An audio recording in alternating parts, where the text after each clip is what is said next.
Welcome, everyone. So I'm just going to do a land acknowledgement. As we proceed with our webinar session today, it is with acknowledgement of the First Nations, Inuit, and Métis nations, and communities who have been harmed by colonial and unethical research, and the data sovereignty and research priorities of those nations and communities. On behalf of the Digital Research Alliance of Canada, we commit to understanding and taking up our role in reducing harm and advancing reconciliation in research. Also want to just go over a little bit of code of conduct. The Digital Research Alliance seeks to provide a welcoming, engaging, and safe community for everyone.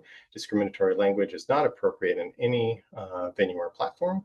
The Digital Research Alliance does not tolerate harassment in any form. Harassment is understood as any behavior that threatens another person or group or produces an unsafe environment.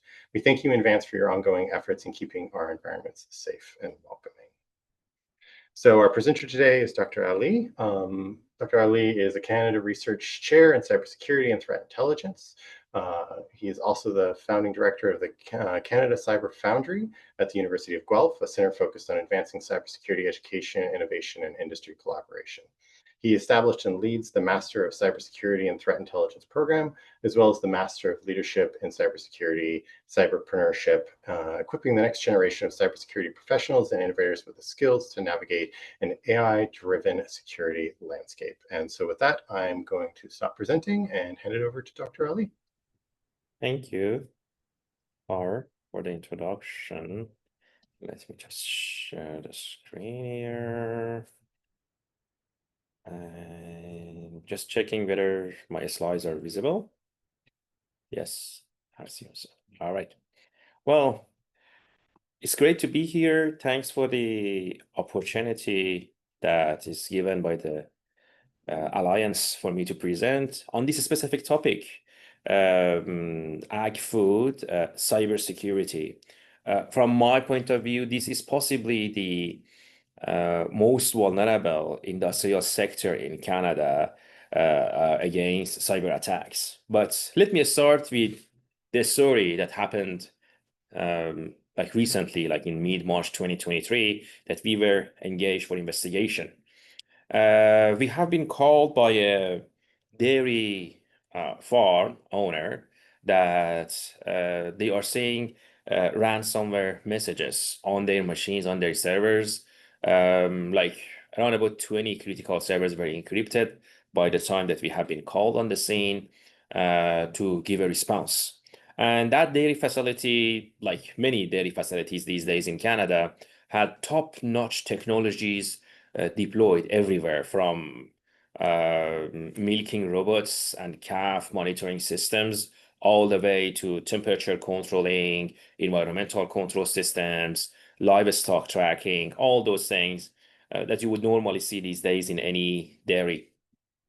And of course, this cyber attack caused significant damage. Most of these services have been failed, are not working. And these days, the farms are significantly relying on the technologies. The days that everything was done by human or manually passed, right? Long past. So when we went there, we were lucky that the ransom that has been used for targeting this specific farm was a ransomware that the decryption key was made available earlier by law enforcement in Netherlands, so we could reach out, we could get the key, and we were able to recover most of the information that have been encrypted. And our suggestion at that time to the owner was, let us monitor your environment for at least a while, because considering the depths of the attack that we see here, it's clear that the attackers have been in your environment for quite some time. They probably have other backdoors that we have not identified yet. And of course, the farm itself needs to go through an update in terms of the IT and OT operations. Well, the farmer didn't allow us, didn't contract us to actually continue the monitoring, mainly because he wants to rely on his IT team to continue the work and making the updates, right? But in less than a month, like on April 11th, which was like 20 days after that, we have been called back again. But this time, the attackers have encrypted like all the OT portion of the network that they had access to. milking systems, calf controlling devices, even the fobs that were used to monitor the livestock movements, those have been encrypted as well, right? The server that was reading the fobs has been encrypted too. And this time, of course, they came with a ransom that we didn't have any decryption key available. So it became quite a nightmare, right? I'm just just because you're on the record, we don't want to talk more about what we have done there. But generally speaking, what we can see is consistently these ag food facilities and operators are being targeted.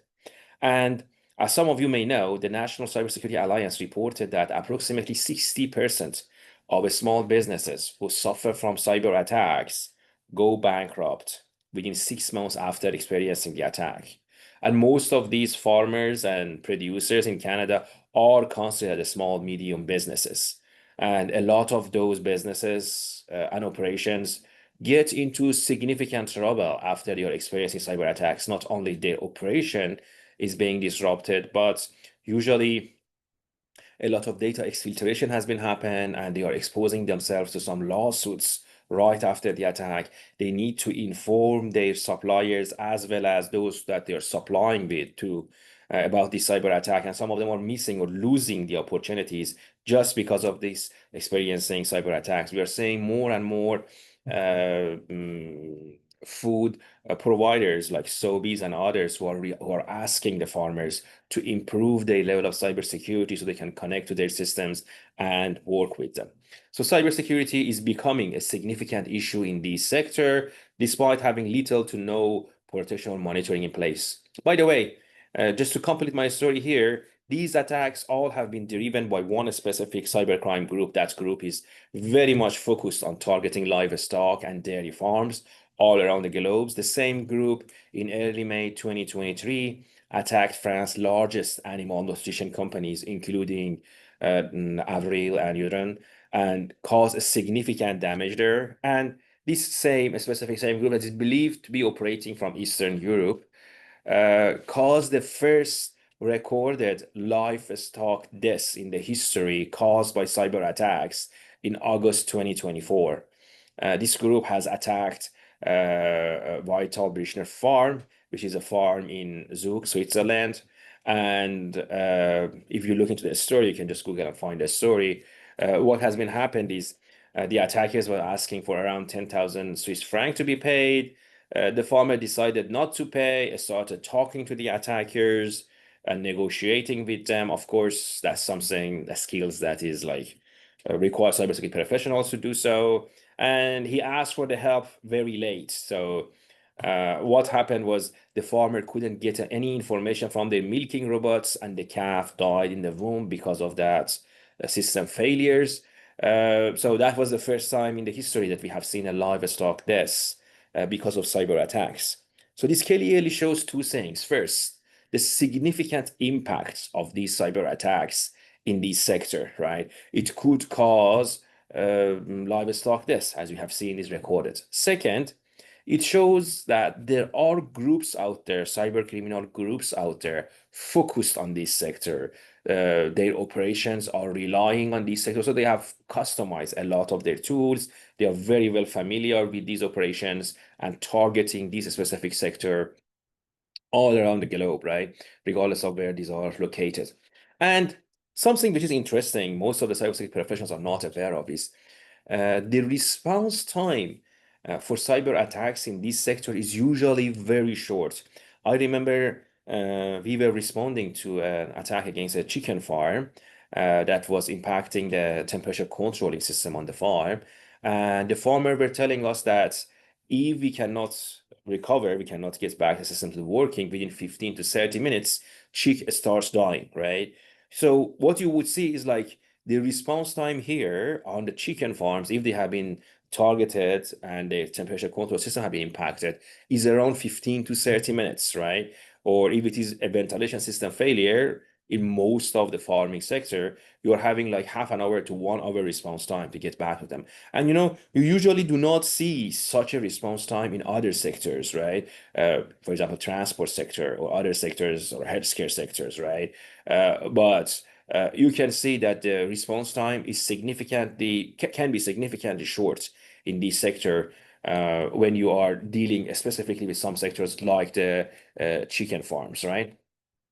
And there's no shortage of attacks here, right? So you can see all around the globe, the news are keep coming that some part of this ag food sector has been targeted and has been attacked. And when we go to events, when we talk with these farmers, I can tell like more than 90% of these farms, despite having huge operations, we are talking about multi-million-dollar operations, they have little to no cybersecurity protection or monitoring in place, right? For their operation, which makes them an ideal target, low-hanging fruit for cyber attackers. So there are three main threat actors in this sector, probably similar to other sectors. The biggest one is the opportunistic cyber criminals. They are mainly first conducting data breach, then go after PIIs, and once they are done and these systems have no further value for them, they drop a ransomware to encrypt the systems, right? The same kind of strategy technique that we are seeing in other sectors as followed here as well, with the caveat that the level of protection, monitoring, and defense, and even hunting or identifying the attacker is much less in this sector. We have two state-sponsored hacking teams that there are tracks evidences of them targeting these targets in this sector in the North America, specifically APT26, which is suspected operating from China, and Orange One, which is suspected to operate from Iran, following the same TTPs of the Chinese or Iranian hacking team approach in this sector. But the third one that you would rarely see out in other industries are the animal rights activists. With the rise of ransomware as a service, accessing and running ransomware attacks become very easy. And we have seen investigated the first activist ransomware attack or believed to be activist ransomware attack in July 2023 against hog farm, where the attackers were not asking for the payment, but they were asking the owner to go public and confess that they were doing cruelty against animals and saying that they are not going to do that again. Of course, you would see that. I mean, we don't have, as a cybersecurity professional, we don't have any playbook to respond back to this kind of activities, right? Motivated not by money, and they are not probably even willing to negotiate. So your only option is either find a way to recover or respond to the attack properly, or just act as the attackers were asking. So the cases become quite complicated. We have had two more cases, at least after this specific case that we have investigated, which attributed back to animal rights activists. This is becoming quite a serious challenge in this sector because most of these activists are very well aware of the details of the system they are targeting, the environment, the owner. So they ask as well as the actions that they take are very customized and specific for that specific farm. And most of them even get access to this farm through physical access, even they are not even trying to remotely connect to the environment, which is interesting. You will rarely see it in other types of the attacks. One thing that is, I would say, the main cause for lower level of cybersecurity in this sector is a misunderstanding among many farmers and producers that cybersecurity is not their responsibility, it's their vendors, which is, as we all know in cybersecurity, is a mistake. You can't use, say, a Microsoft product, and if you get hacked, you blame Microsoft for getting hacked. No, you should secure your own product, and security is your responsibility. That is something that we are working culturally among all the players in this field to change it. So that's the responsibility of the owner of the business to make sure that they are having acceptable level of security in place based on the data that they are producing or based on the operation that they have, right? In these cases, most of the farms are heavily operating using OT environments, using OT devices, which is quite unique and quite different than the significant IT environments that we are seeing out there, and requires different types of response from cybersecurity, as well as different levels of the protection and defense to be implemented. But what should you do? What should you do as the owner of these farms, these producing operations? I would say the first and possibly the most critical step is to find the right cybersecurity experts. And why is that? You know, when you talk with most of people in cybersecurity community, they are suggesting to like deploy antivirus or endpoint security solutions, change the default passwords and make them more complex, customized password, and keep the systems up to date, patching. These are like the normal suggestions that are given most of the time by cybersecurity professionals. But when you look into the specifics of this field, especially because they are very OT reliant, you would find that most of these advices are not applicable to this case, right? So for example, most of the devices, including like those milking robots that I showed the pictures before, if you look into the warranty of those devices, they are not allowing any third-party scanning against those devices, which means the moment that you run any scan, you would void the warranty of those devices. And whenever I put these two cases in front of the business owner, that you will lose your warranty, or we can provide an endpoint or antivirus whatsoever solution, of course, the risk of losing warranty on a multi-million-dollar device is much higher to them, right? So this advice, for example, is not applicable to this sector at all. It could be applicable to their few laptops and IT systems that they have, but not on the OT side at all. Or complex unique passwords. First, most of the devices in the field are not having the capability for two-factor authentication or multi-factor authentication, which could be the best if they had. But even changing their passwords, right, making it complex or unique, would expose them to some risks. First of all, what we have seen is a lot of these devices even do not have the feature to change that password, but even they do, because these vendors are changing those, are using that default password to remotely connect to the device and give some services, that become a risk fairly quickly for many farmers, especially those who are in rural areas that serving them is not easy. Then the moment you change the password and make a unique password, you are just stopping the vendor from serving them properly, and that becomes a more significant risk, right? And of course, as cybersecurity professional, we need to find other ways to secure those systems, but never ever, I would say, advise a farmer to just go and change their default passwords unless you fully understand what you are doing and what the device you are talking about. And these patching curves, right? Most of these systems cannot be even updated whatsoever, right? So I have been on the scene that the farmers were asking me that how can they update those milking robots or those calf contouring systems? And there's no way. The vendors doesn't even have an updating process in place for those systems.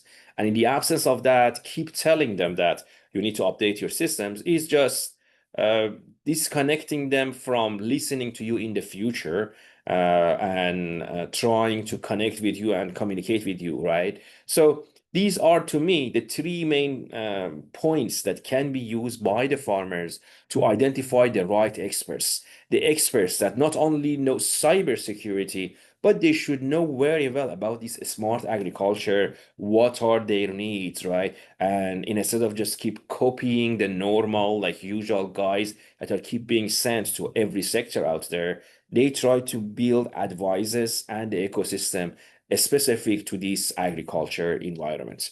So finding the cybersecurity experts that understands your industry, in this case, ag food, would be the first step, because it is not a shame to get attacked. But at that time, you need to know who you should contact, who you should get help from, and then make sure that you get a right advice on that point, on that situation.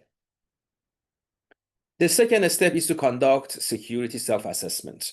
That's what we advise to all business owners, small medium business owners, to conduct cybersecurity self-assessment. So these are like forms, usually web forms, sometimes like Excel files or other types of forms, that the owner themselves can go fill those forms, and after that they will get an overview of the current status of the cybersecurity of their environment with some actions that can be taken. That's usually the minimum step, minimum action I would suggest, I would ask all the small, medium business owners do, especially those in the ag food sector. And if you look for these self-assessment forms, we have created industry-specific self-assessment form for the dairy, for the beef, for aqua, and all other industries in the ag food sector that you can find and download them there. You can just go there, get your Excel files, fill them up, and then look into the assessment. And based on that, you can decide what you want to do, what you don't want to do, or what are your priorities. And after that, should you decide to take it further, the next step that we suggest strongly is to conduct regular vulnerability assessment. These vulnerability assessment are actions to take to test how far different devices and different parts of your network or assets are secure, what are the vulnerabilities that they have. Most of these vulnerability assessment tools are giving a ranking of the critical, high, medium, and low vulnerabilities, and the owner can decide which ones can be accepted, which ones need to be transferred, for example, through cyber insurance, and which one needs to be addressed. This is important step because when you are addressing your vulnerabilities, you are showing to an external attacker that you are taking security seriously. Usually, especially for cybercrime groups, they always go for the easiest targets. And if you are not the easiest target, they probably leave you alone and go for the next target that they have in their list because they want to maximize their return, right? So conducting the vulnerability assessment and addressing those risks would help you significantly. These action not only reduces your risk against cyber attacks, but usually reduce the cost of cyber insurance significantly as well. And most of cyber insurances in this sector these days are asking for regular vulnerability assessment to be conducted anyway, right? So that could be a help for many of you out there. And if you want to take it even further, you may want to subscribe with a managed cybersecurity monitoring service provider or MSSPs. What these service providers are doing is they are offering 24/7 or based on your contract monitoring of your environment. If there would be anything out of norm, they would let you know, and they can even help in conducting the investigation and responding to the incidents. That is usually advised for bigger businesses that are having more intense IT and OT operations, but that could be the next step to properly secure your environment and make sure that you are always monitored and some eyes are always on your network protecting your environments. And the cost of these MSSPs services are reducing significantly. So they are good services in terms of their ROIs investments, right? And for those of you in cybersecurity, if you want to learn more about the security and the issues in the food ag, I would suggest to subscribe to this food ag ISAC, which is based in the United States. A lot of news, a lot of updates are being shared, even threat intel feeds are being shared within this group, specifically for the ag sector. And there are legislations coming in the food ag sector as well for cybersecurity. We have seen that it started back in 2024 in the United States, a draft of legislation for the farm and food cybersecurity. We hope that something similar to that would come to Canada soon. One of the main reasons that the ag and food is among the most vulnerable sectors in Canada is the lack of legislation. As I gave you examples, there are big vendors that even do not have minimum cybersecurity controls in place, such as allowing system updates or allowing to change the password and then have the password management that they can connect remotely to the owner of the system and help them, right? Allowing things like that to be operational and go on the farm is completely ignoring all the cybersecurity requirements. And all of those can be addressed by a proper act targeting to make the farm and food more secure and more resilient against cyber attacks. I hope that trend would continue, and in Canada sometime soon, we would see some acts around about security or some standards that can be built and help farmers to improve the level of cybersecurity that they're having and they're operating on.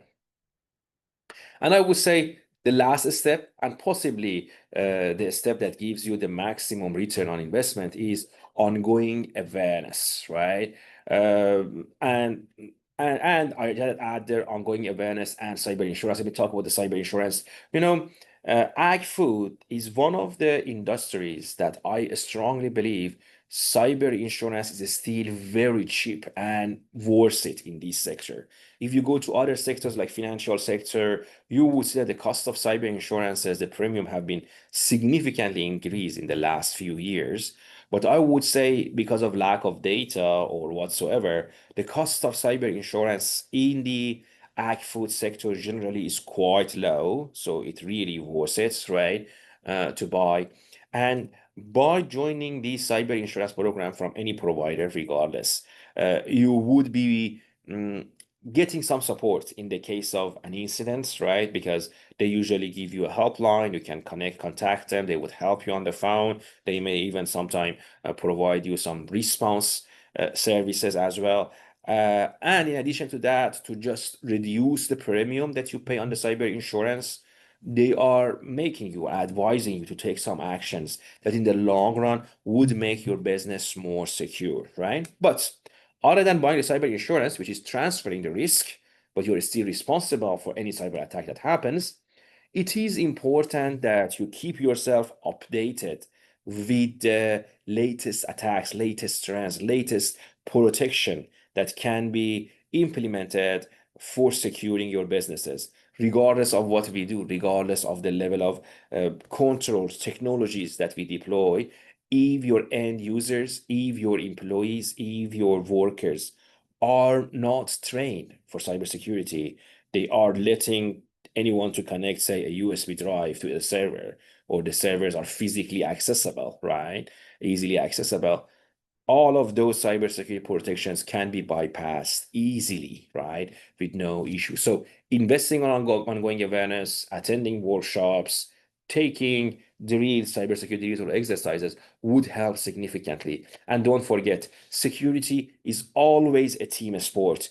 It is not only that you as the owner should educate yourself in cybersecurity, but especially your workers, say those who are uh, responsible for operating or managing your codes for more milking robots or accessing that systems, right? Or calf feeding systems. They need to be aware of cybersecurity protections. They should not allow any visitor to just come over and connect their thumb drives, connect to their systems, right? Or connect to their networks, right? Or I have seen many owners are sharing their personal Wi-Fi network with the work network, and that would miss the cybersecurity of their network completely, right? Don't forget, cybersecurity is a team sport, and you're as strong as the weakest person in your environment. You need to keep them trained, keep them updated in cybersecurity, so they would not make actions that would impact the security of your environment. So these are the 5 steps that you can take to protect the farm. First, find the right cybersecurity experts. Make sure to conduct security self-assessment regularly. Self-assessment, conduct vulnerability assessments regularly, or when there is a big change in your environment. Subscribe to a managed service provider if you can, if you afford, and if you want to have a better level of cybersecurity.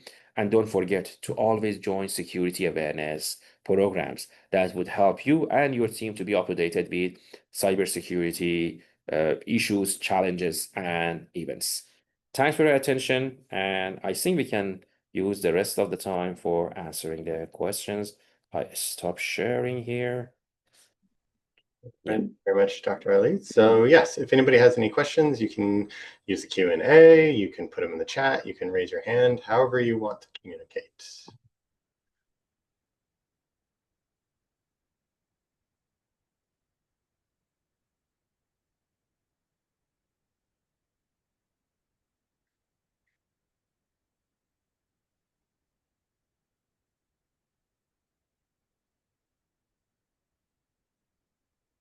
Not seeing anybody having any questions. I'll just give them another second if someone's typing.